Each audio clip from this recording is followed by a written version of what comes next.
Welcome to McGuire on Wrestling. Allow me to reintroduce myself. With Mike McGuire. Stand up, son. Let me take a good look at you. This guy's a serious professional. You know what I want to talk about? Yeah. Well, the professional wrestler. Do I have your attention now? Done shilling. I'm done shilling, okay? Let's get this show on the road. I love professional wrestling.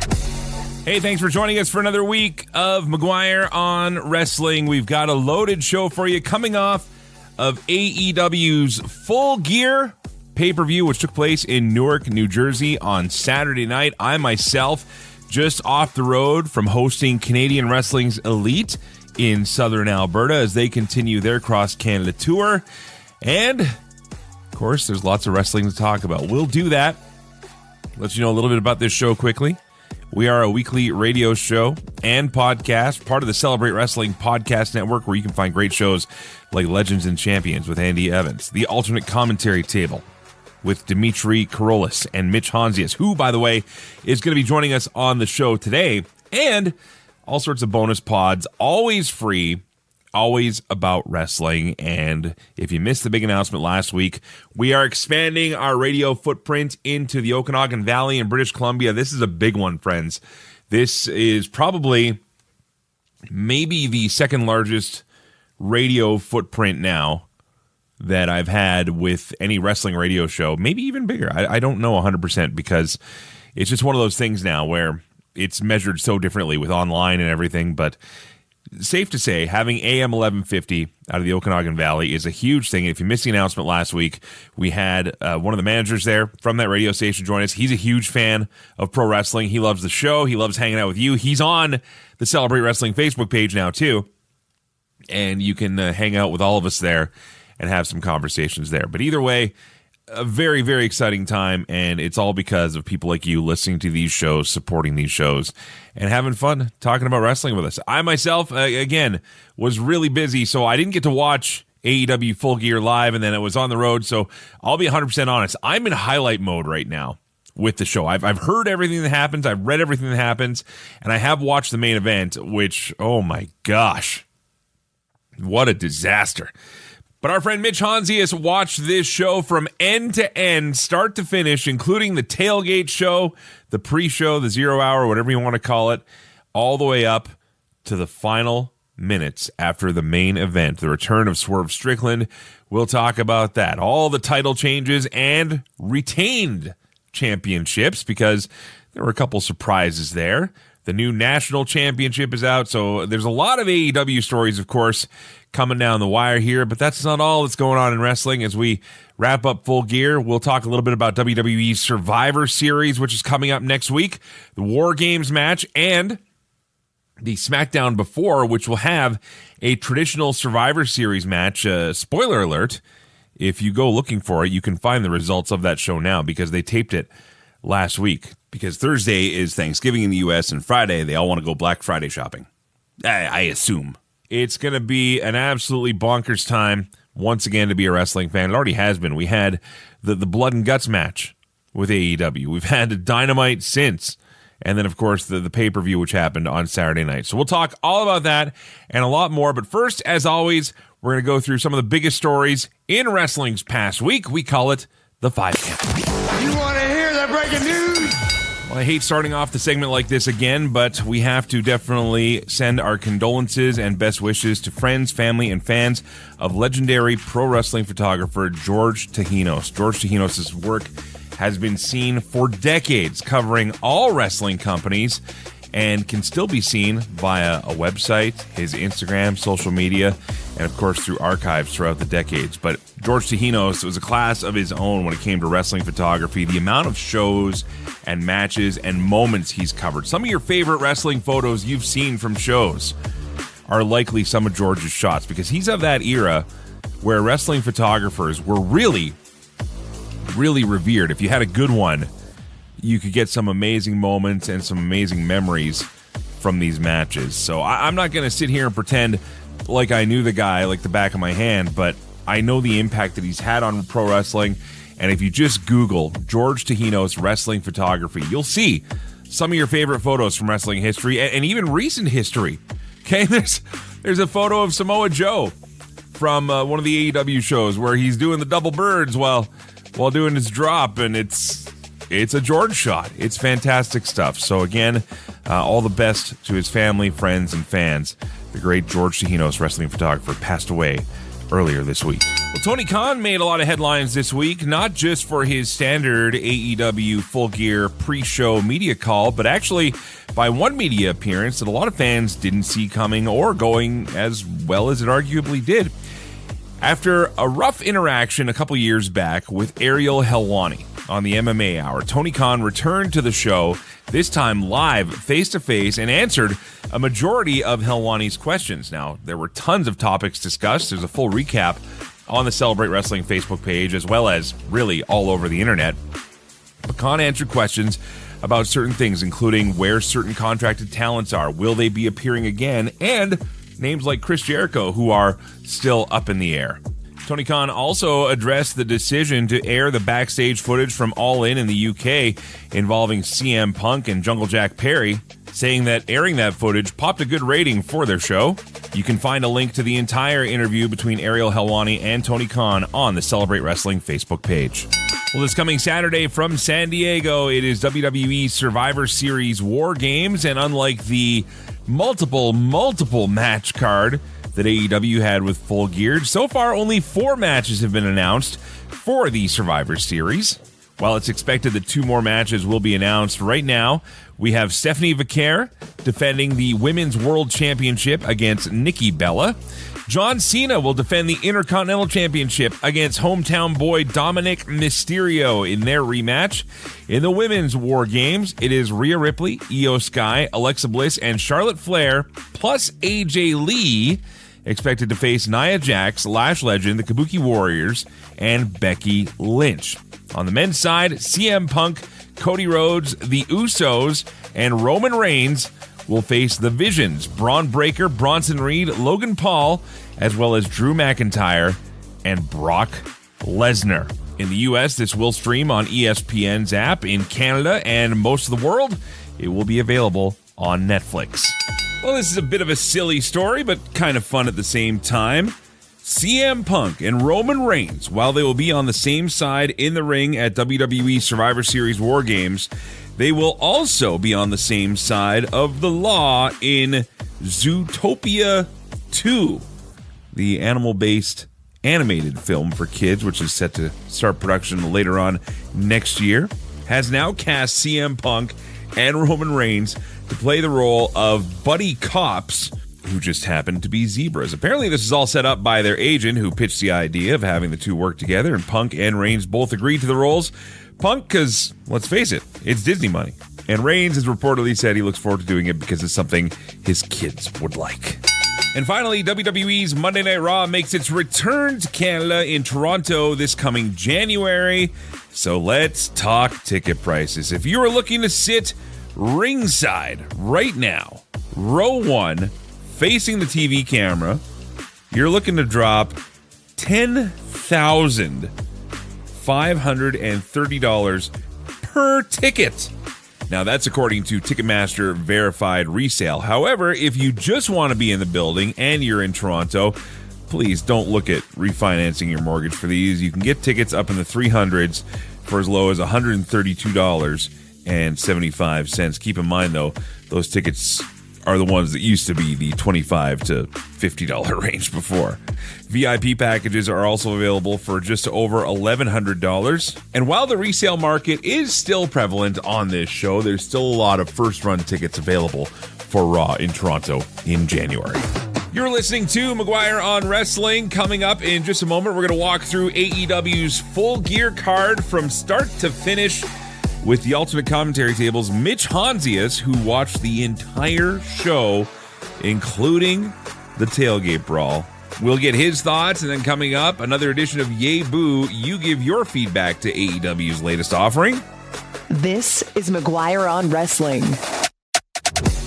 The Alternate Commentary Table, ACT, brought to you by the Celebrate Wrestling podcast feed. Listen, it's Mitch, it's Dimitri. We got this little pod thing that we do every single week where we talk about the week in wrestling and the way in which we do it from the other other side of the railing, right, Mitch? I like that. We're coming at it because we love it. We hate it. The alternate commentary table. ACT. Download it anywhere where you're getting your podcasts. Shasha. Welcome back to McGuire on Wrestling. Well, you know what? Teamwork makes the dream work. And while I was hosting an indie show in Medicine Hat, Alberta, Mitch Hontzias took it for the team, and you went bell to bell with AEW Full Gear.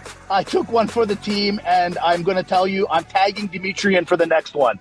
This was, I know you and Meltzer talk about it. Everyone talks about it. I experienced it. It was almost 7 hours. It was crazy, Mike. So you went from like the 0 hour to or Collision, or what did you do? That's exactly it. So I got home. I was running some errands, got home. I was flipping through some channels, and I saw Collision. I go, oh, it's, Full Gear, which, of course, on the ACT, Dimitri and I talked about it, and we gave you guys our rundown of what's going to happen. So I put it on in the background. And you know what? They kind of started getting my attention as I was running around with the little Rugrats. And I said, you know what? I'll get the pay-per-view. What's the big deal? We don't have any plans for the evening. I'll put it on. And Mike, I tell you, my friend, great show. I'm really happy for them. ACT, I think our scorecard's pretty good. But overall, AEW, oh my lordy, you guys need to just cut out some fat. Holy moly, man. All right. Well, it started off with the tailgate brawl, and this was part of the pre-show. And they did this thing where they did it last time, too, where the pre-show rolled into the pay-per-view. So we'll get to that crossing point in a bit here. But you started out with Max Caster and Anthony Bowens versus the Bang Bang Gang of Austin Gunn and Juice Robinson versus Big Bill and Brian Keith versus Truth Magnum and Turbo Floyd, the Outrunners. Listen. I love those Outrunners. Those guys are my guys. The Max Caster, maybe my second favorite, third favorite guy. Everything was great. But, Mike, as you were just going through the list of names, you are literally going to go through their whole roster. That is the one thing I picked up by the end of this. I'm like, they literally grabbed everyone and said, hey, this is the Christmas party. We're going to make it a pay-per-view. Everybody was on the show, man. Well, and the funny thing is, everybody wasn't on the show. There's still people that are sitting at home for some reason because of this. But I don't know. Well, you tell me. Okay, keep going, because I'm telling you, I did not see everyone. I think I saw everyone. Yeah. Mike. Well, Bang Bang Gang win the match and the quote $200,000 here. A lot of money being tossed around on this show, apparently. It's not a bad gig. I think we should get our team together and get in there. I think GW Joe would be a great attribute to this. This is good. Boom and Doom of Big Boom AJ and QT Marshall versus RPG Vice of Rocky Romero and Trent Beretta. Paul White came back on commentary as well. Big show. We've seen him for the first time in a while. Yeah, he was great. You know what? It's nice to, it was funny. A familiar voice, Mike, if you will. I watched him. My favorite part, Trent pushed one of the kids. I thought it was, listen, I'm not all about that, but at that moment, I liked it only because those kids deserved it. They were getting away with cheating. They were trying to cheat. But this is what I'm trying to tell you, Mike. Why are they on this card? Why are you here? What are you guys doing here? Well, Paul White ends up knocking out Trent Beretta while the ref wasn't looking. And, of course, Big Boom, AJ, and QT get the win here. Okay, this was interesting. Hook and Eddie Kingston taking on the Workhorsemen. Eddie Kingston back, of course, after injury. And I don't know. This seemed like an odd spot to have Eddie Kingston. But, I mean, if that's where they have him, that's where they have him. So this was the third match in the show. And despite that, Hook and Eddie managed to win the match. Mike, that was I would say less than 5-minute match. It was awkward. It was weird. And you guys all know how I feel about Hook. I'll leave it there. Okay, and then El Sky team of Mystico, Mascara Dorada, and Neon versus the Don Callis families, Okada, Takeshita, and Hechicero. Now, according to the results here, that there was a bunch of chicanery before the match started, including Hechicero using a chair to snap Mystico's arm. That's right. He used the chair. He obviously did a horrible job of snapping it because he came back to the match. And then Okada came late. Traffic was holding him up. But I respect him, Mike. He showed up in his trunks in the car. So he came immediately to the ring. You can't hold it against him on that one. Okada accidentally hitting Takeshita, or was it an accident, Mitch, with the Rainmaker? It was an accident. I mean, did he feel bad about it? Not so much. I mean, it's wrestling, Mike. Anything can happen at this moment. Anyway, this is the match that rolled into the pay-per-view with Mystico and Hechicero winning. How did it feel going in? So you watched the pre-show and then you jumped into the pay-per-view. I mean, did you feel like, okay, this is all part of it? Or did you feel like you were going to miss out if you didn't get the pay-per-view and you know? Yeah, great question. I'll be honest with you. It wasn't the reason I decided to get it. But I do think it's a smart little idea that going, we're giving you half the pizza. Don't you want the rest of it? I kind of get it, and it worked. But this match wasn't like, if you were a fan of Collision and you were on the fence going, I want to buy this pay-per-view, and I don't know, this wouldn't have sold it to you. I literally just had nothing to do, Mike. This is McGuire on Wrestling. We're talking to the alternate commentary tables, Mitch Hontzias, who made it through the reign of the entire AEW Full Gear 2025 pay-per-view. And we're into the show now. Darby Allin versus, as you guys call him on the ACT, General Zod in PAC, who I can never shake that recognition now of that resemblance every time you've said it. So he is General Zod's son for sure. Like, there is no other way to look at this. By the way, he looked great again. Like, you got a full view of him. You know, last week when he fought in the blood and guts and everything, maybe you were kind of distracted because of what was going on. He is a beast. Darby Allin comes into this match, and I'll just run it down like this. Surprising, not a surprising end, but I think I speak for all the fans there. We wanted a little bit more from both. Darby might have been a little bit hurt still from, almost dying from being thrown onto a flaming table. And, General Zod / Pac, man, he is going to be a force to reckon with. Like, for a guy of that mass now, Mike, and he's still doing the 450 flips in the air and everything. Right. This dude is a beast, man. He is an athletic, unicorn. I don't know what you want to call it. Am I reading this right? That at one point Pac removed Darby's bandages and started like rubbing into the burns that Darby had from that flaming table? He did, man. And it was like, it was one of those, you're cringing, like, and we'll get to Moxley later, but yeah, it was one of those things like crazy. It was a very smart move by Pac. I'll give him that. Well, Pac needs something, and Darby can take the loss. I don't think it'll affect him much. I mean, he's still Darby Allin. So we go to the women's 4-way tag team contest with Babes of Wrath, Willow Nightingale and Harley Cameron, Sisters of Sin, Julia Hart and Sky Blue, Timeless Love Bombs and Timeless Tony Storm, and Mina Shirakawa and Megan Bain and Marina Shafir. So the funny part is like watching the entrances of everyone. They all came out, in their own. But Tony Storm and her partner, once again, you got to give it to them, like a little bit of a Michael Jackson kind of dance routine right before they come in. Pretty funny. I thought Megan Bale and Marina were like no problem all day and every day on, twice on Sunday kind of scenario. Sure. But at the end of the day, again, clean finish. I think a lot of people wanted a little bit more drama, which is going to maybe be the theme for next week on ACT when we talk about this. But yeah, there was no drama. It was a clean win for Tony and her girl. Well, again, a lot of people in these matches as well. Moving down the card, Brodito versus FTR for the AEW Tag Team Championships. And some people a bit surprised that it went this way. But yeah, FTR now once again your AEW Tag Team Champions. I will give FTR all the credit in the world. Same thing. I was with the rest of those fans, like Brody King, Bandito, good little, never saw it coming, but now they're together.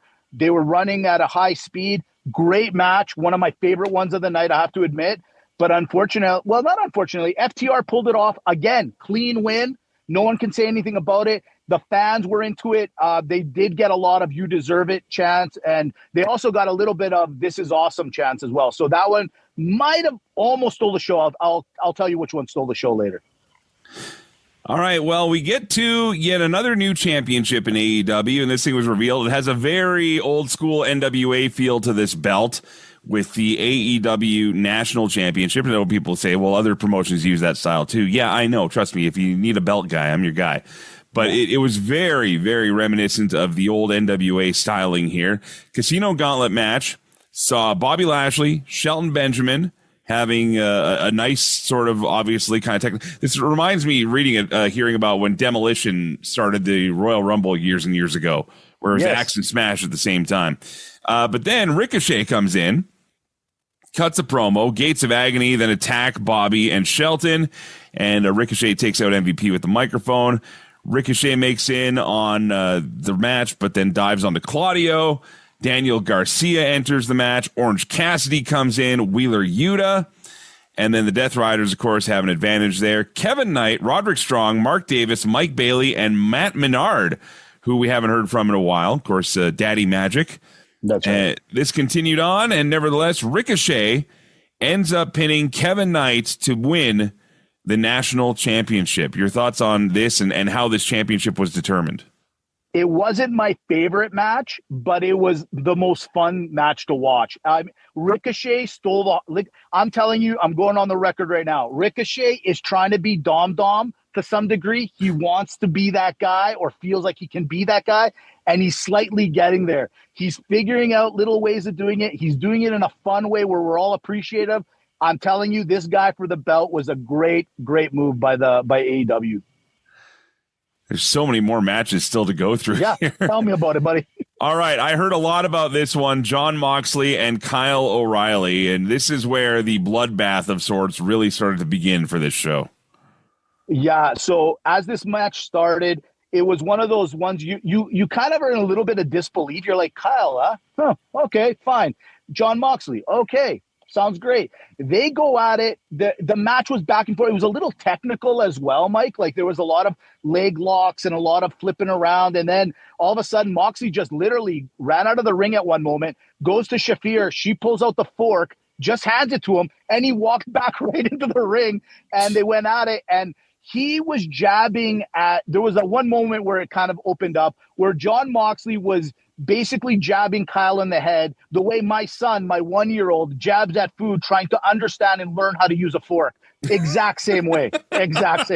That Kyle sort of overhand grip on the fork. You got it, buddy. Exactly. The overhand grip. Thank you. Yes. Match was good. It was okay. Like, it was good. It was a great match. But here's the question I'll leave to you and the rest of the Celebrate fans. Now what? You know what I mean? I think we all know what might happen with John, but what do you do with Kyle? And it is interesting. Kyle 2 wins on Moxley. Interesting. I'm not sure how they're going to play it or what they're doing there, but that's what happened. Well, Moxley's been the guy to beat, and I mean, this is a pretty big win for O'Reilly. So, yeah, exactly. See how it shakes down. Okay, well, let's keep going here. We're talking to Mitch Hontzias, who's taking us through his thoughts on the AEW Full Gear pay-per-view, and we'll get your thoughts as well through our Celebrate Wrestling Facebook page. The other Kyle Fletcher, took on Mark Briscoe, personal fave here, and this one, too, got a little crazy. We got thumbtacks in this one, and again, more color, more blood. It just keeps going. This is where I said earlier, this was the match of the night. This is the one. This is the one for you, okay. This was the one for me. Kyle put on a show, and Briscoe put on a show. I didn't realize that should Briscoe lose, he was going to be part of the Don Callis family. That was one of the stipulations. I didn't realize that. Did I kind of want to see it? Yes, of course I do. Love the drama. You guys know me. At the end of the day, what a great match. I mean, table with barbed wire was also part of this. The thumbtack, like, can I be honest? The tacks are just, to me, forget the fork, forget the barbed wire table. It's the tacks for me, Mike. I can't get over the tacks. I don't know how these guys do it. I don't know. It's when they get them in the hands. That's when I really cringe. I mean, don't get me wrong. I'm not a fan of a lot of this stuff, but it's when they get the thumbtacks in the hands and in the knees and stuff. Like if they're not wearing pads and stuff, it's like, ugh, just no good. At the end of the day, it was a great match. It went back and forth. I think a lot of people, like myself, again, I kind of thought maybe the Kyle's going to keep the belt because he's the proto star, all that fun stuff. But the right person won the match. It was well done, both parties. Briscoe, man, you know, a long time ago on the ACT, we kind of were giving him his flowers. We kind of not so much rescinded. We just haven't talked about him the same way. Yep. And this is an opportunity for him to get back on top, and good for him. I liked it. All right, well, we're starting to see the light at the end of the tunnel here. Kenny Omega and Jurassic Express versus the Young Bucks and Josh Alexander. Right, not Jason. Not Jason Alexander. I've been listening to the ACT. I've been trying to figure out who is Jason Alexander. Then I always figure, okay, he's talking about Josh. Gotcha. Okay, nevertheless, Josh Alexander and the Bucks taking on Kenny Omega and Jurassic Express. Now, there was a bunch of chicanery after this match that made things interesting for a different reason, but going into this match, first of all, a $1 million prize on the line. Are you buying into that? You know what? They had the duffel bags there, Mike. Did they open them? No. Did I see a couple of bucks flying around? Sure. But I needed to be closer. I mean, $1 million, that's a lot of money for this match, Mike. It's a lot of duffel bags. A lot of duffel bags. That's right. Okay. Overall, what did I think? I'll be honest with you.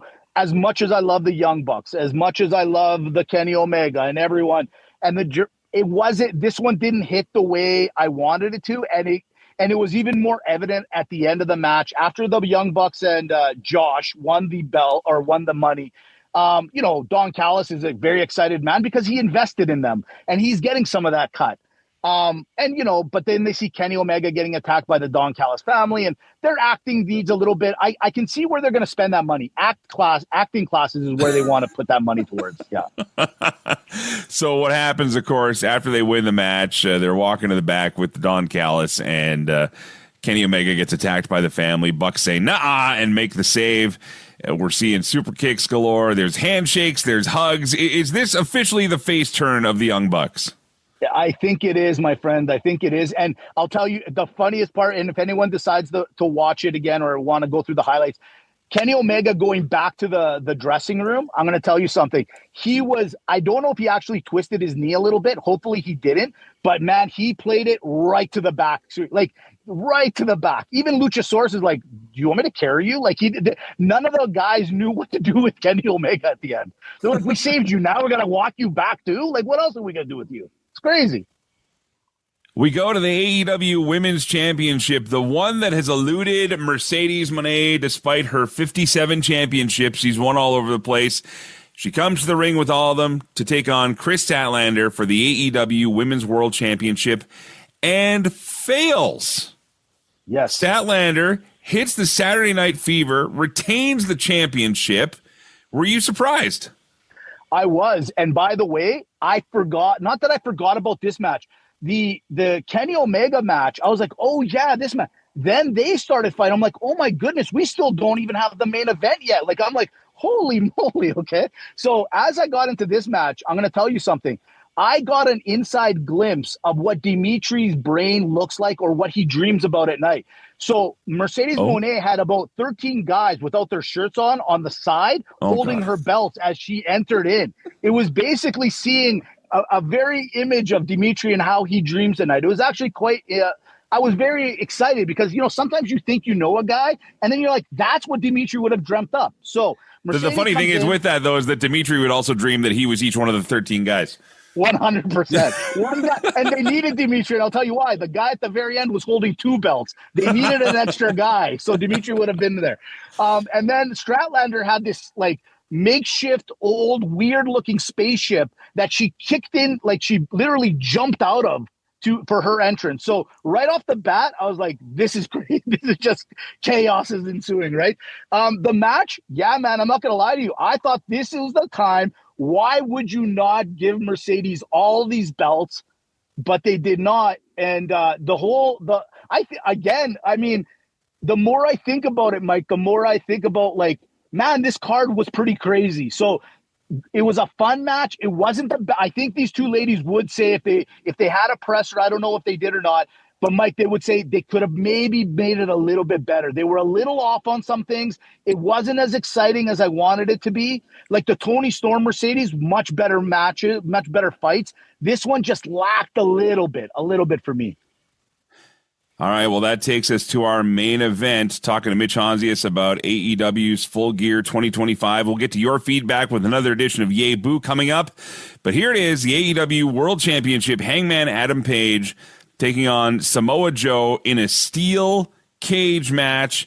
We got blood, we got violence, we got interference, we got all sorts of craziness here, and we got a new AEW champion in Samoa Joe, who... And I've seen 100 Samoa Joe matches. I like Samoa Joe. I've got to hang out with Samoa Joe. We had some good times. Yeah. But Joe looked disgusting after this match. Like, he was covered in blood and spit and sweat and everything else. And by the time it was all said and done, he is the champion. Mike, I'm going to tell you this. So I literally happened to look up to see what time it was when this match started.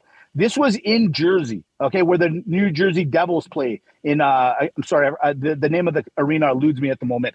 It was 10 o'clock Mountain Standard Time. This match did not start until after midnight, ladies and gentlemen, on the East Coast, okay? That's number one. So for some reason, they thought they were Guns N' Roses. I will tell you this. You could tell they were kind of rushing to the ring. I'm not joking you. And if you go back and watch it, you could see the music, the interlude for both was a little shorter than usual. Right. And then chaos, of course, ensues. When Joe ran into the ring, I think he did end up cutting himself a little bit more, meaning like the bar or whatever happened, he got gashed pretty good. There was a lot of blood, and the commentators constantly were talking about, and you can kind of see it.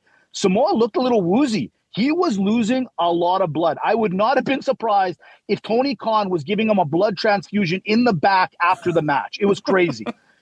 As you allude to, chaos ensues somehow. And, I don't want to say anything, but I'll say this. Hobbs came to the front and was able to rip off the lock. I mean, this man is a beast.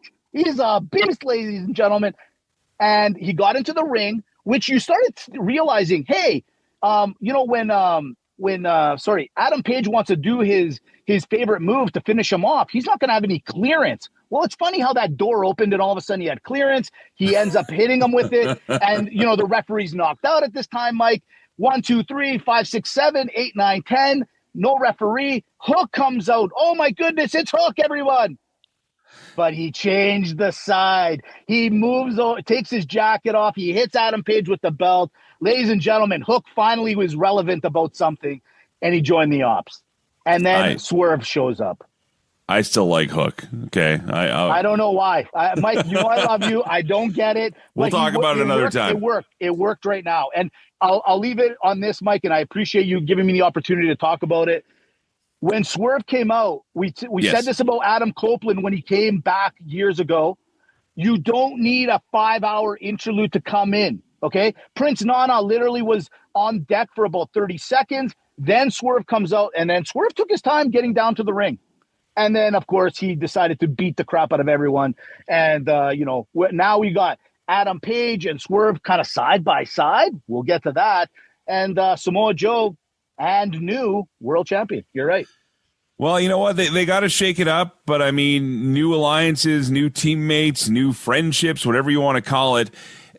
Back in the day when we were kids, it was a lot easier to believe and just, this guy's a good guy now. Okay, done.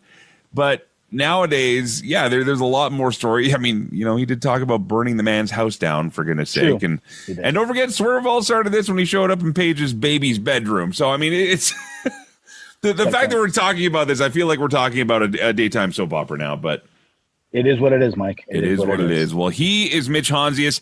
You can hear him and Dimitri Karolis every Saturday on the Celebrate Wrestling podcast feed with the alternate commentary table. No guarantee of getting more than 60% of names right, but that's why we love you, Mitch. That's why we love you. Thank you very much. And just so you know, we have a new... We are. Dimitri and I spoke about it. There's something new coming on the ACT that will reflect what Mike just said next week on the show.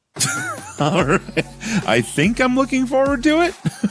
You will. You'll love it. Stick around. We're going to get to your feedback on AEW's Full Gear 2025 with another edition of Yay Boo and some announcements about some upcoming holiday programming. Stand by.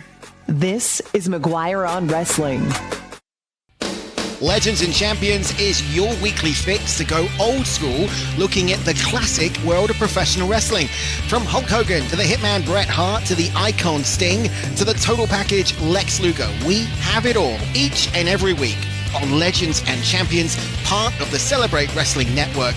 And it's available on a Wednesday with me, Andy Evans. See you there. Yay boo, it's lots of fun to do. If you like it, holla yay. If you don't, you holla boo. Welcome back to McGuire on Wrestling. Well, after every major WWE or AEW PLE or pay-per-view event, we like to get your feedback on the Celebrate Wrestling Facebook page in a segment we call Yay Boo. So the job is you have to give the show either a yay or a boo, but then you have to share your work. Tell us why you feel the way you do about the show. And some great feedback came in once again, courtesy of all of you out there that commented on this. Mitch Hontzias, who actually just gave us his thoughts on it, says, please book yourself 5.5 to 6 hours for this show. Yeah, it was a haul. And since I've talked to Mitch, I've actually got to watch more of the show here. So I'm more in tune with what you guys and girls are thinking after AEW's Full Gear. But enough about me. Let's get down to business here with your feedback. We start off on the Celebrate Wrestling Facebook page with Blaine Vandergreen, who starts and says, yay for me. He was a little thrown off again by the pre-show bleeding into the main card, but all the matches delivered, and there was a lot of storyline continuity and progression. A couple of the outcomes were a little surprising, particularly the last two matches, but sometimes surprises are a good thing. Blaine also says he's confused as to why they did the two death matches back-to-back, but that minor hiccup didn't affect his enjoyment of the show, so got to call it a thumbs up. Yeah, the story I'm hearing, and we'll hear more about this in the feedback, is that this was once again one of those shows that started out with one type of wrestling and then eventually got more and more gruesome and more gruesome and more violent. So, I mean, it's particular tastes. You can argue about the caliber of show versus the caliber of violence and all these other things, but at the end of the day, they pack so much into these things. Sometimes these things are going to just almost feel like a blur. Jake Allenar, a.k.a. Jake from the Windy City, says, overall, a yay. He's happy the show was great despite having a weak card and less hype. As usual, the main event of Collision started the pay-per-view, and it was followed by a banger in Darby versus Pac. What a run for Brodito with the tag titles. He says he really hopes they don't break them up right now. The TNT title was incredible, and his match of the night. Happy to see Mark Briscoe in the title picture. Moxley and Kyle was brutal, but entertaining, and the women's title match was great. Jake also says the main event is divisive. Hangman's title ended way too early, and while Joe is a good choice, I still feel that he shouldn't have lost here. But now, thinking of it, I don't mind seeing Joe have one more run with a world title. Anyways, great show, and looking forward to the CC. Yeah, that's where we're going next after this, right? Right into the Continental Classic. So, more tournaments. You got the John Cena tournament, the Continental Classic tournament, tournaments everywhere. The women's tag team tournament still going on as well. All right, our own Joe Aguinaldo says, I'm going to take a bit of an opposite track to what others have posted so far. I agree the card was good, but there were good matches and some fun moments. But I'm going to give this a boo for these reasons. Joe says, 1, too much blood, which took me out of the moment, looking right at you, Mox. And 2, the main event started at midnight. Yeah, because Joe's in the Eastern time zone. And you know they give the main some time. That also turned me off, so to speak. If your main matches and your main event are making me not want to watch, I have to give that a boo. You know, that's an interesting take. And again, this is different strokes for different folks. All of us have different things going on in our lives, too. And I'll admit, for me, the idea of recapping an entire 5.5 to 6 hour show after coming back from doing my own wrestling show and a long drive and everything else did not sound the most appealing. But that's also the name of the game here. We talk about wrestling, so I wanted to make sure I was up to date on everything before we continued. Still, I got to give it to Mitch because he went top to bottom for us there and did a great job recapping and his thoughts of the show as well. Zach Brown says a complete yay for me. AEW pay-per-views continue to deliver quality matches from the first match to the last. He says it's hard for him to pick match of the night, which also helps reinforce the quality of the card. He watched this delayed Saturday and then watched the last 4 matches Sunday morning.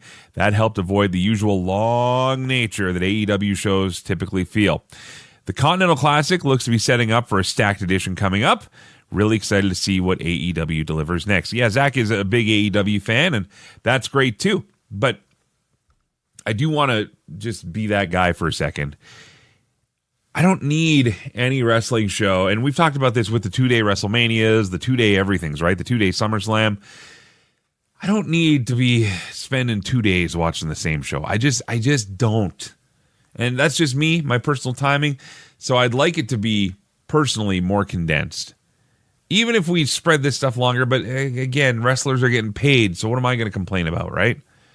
They want to work, they want to be seen, they want to sell merch, and we want to see them. So it's that weird, how long is too long and how short is too short in wrestling pay-per-view context. Nothing else, okay? Our buddy Richard Brown. Richard, by the way, sent me some cool videos. He was at Cena's last Raw in New York City there and sent a great video. I'm going to try and get it uploaded here when I got more than a minute to do so. But he says, overall, he says, yay, but there was more blood tonight than a bloodbath by the Brood.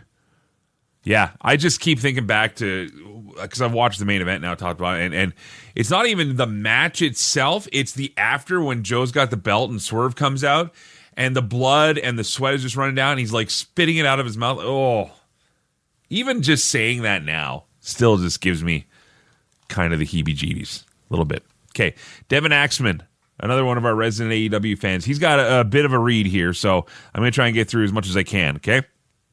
Devin says, overall, I have to say a yay. Not the best AEW pay-per-view, but everything was at least solid, but I think some of the matches missed the peak. Also, they did things no other company can or will do, like the cage match and the blood. Devin, you know I love you, buddy. I would highly contest that other companies will do it. They might not be at this level. Okay. GCW, anyone? For one, I mean, GCW was emerging and rising and becoming known as kind of that rebellion hardcore promotion, right? And that buzz seems to have tapered off a little bit since then.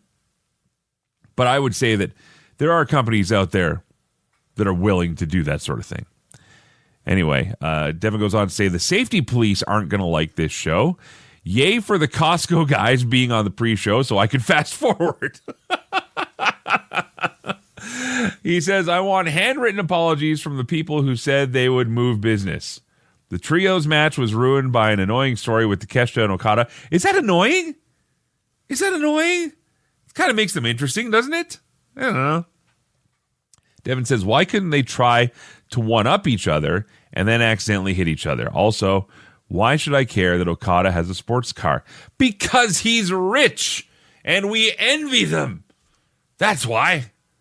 That's my addition. I don't know. It worked for Ted DiBiase. Pac and Darby Allin was great with some crazy bumps. The usual. By the way, the whole rope burn, the snake burn, the snake bite thing on the arm. Now that I've seen it, Anyway, I was great with some crazy bumps as usual. My match of the night is FTR versus Brodito. Love Kyle O'Reilly getting this shine. I liked Statlander a lot. They tried some different stuff, like mat-based stuff, that the crowd didn't seem to get into. AEW fans are like WWE fans now, just popping for entrances.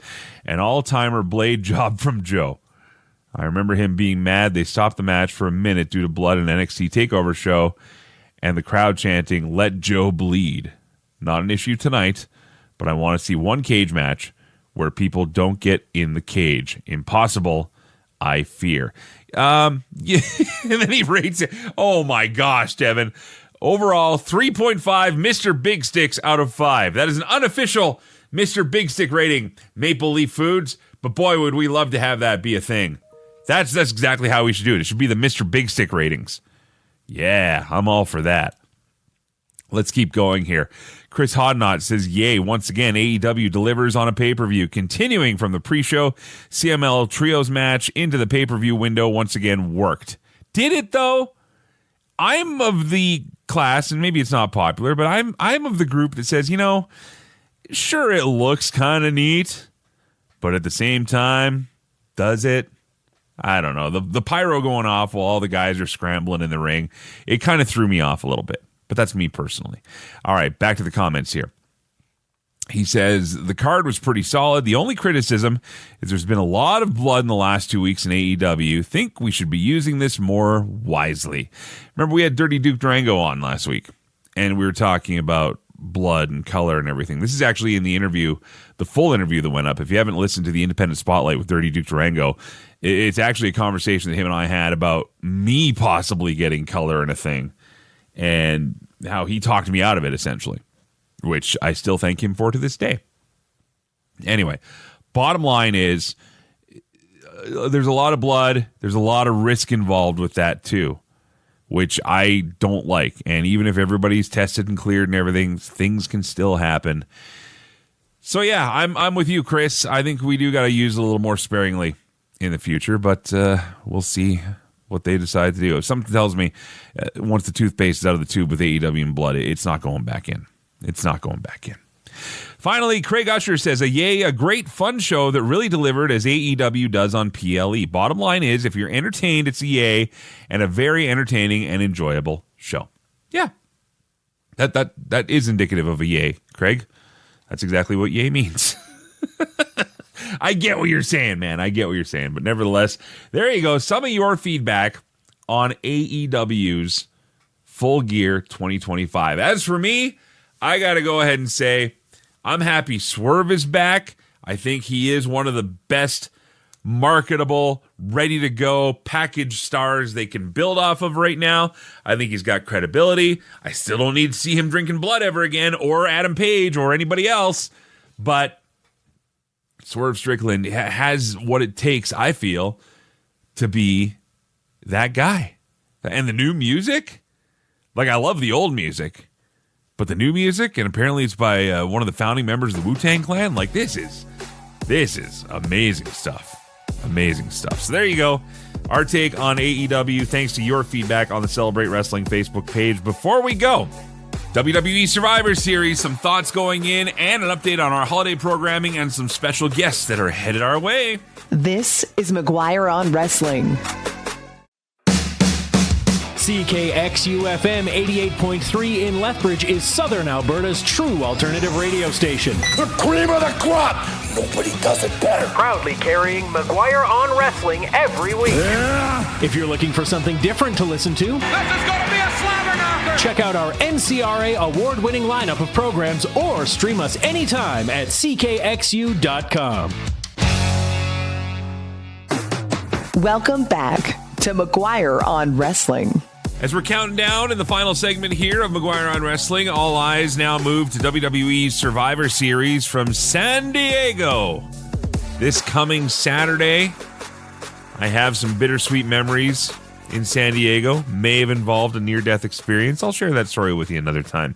Anyway, we're going to be looking forward to the card, and what a card it is. Even though there's only a few matches compared to AEW's veritable buffet of pro wrestling that happened this weekend, I think that a lot of eyes are actually going to be on one match, and I think it's going to be John Cena versus Dominic Mysterio. How's this going to go?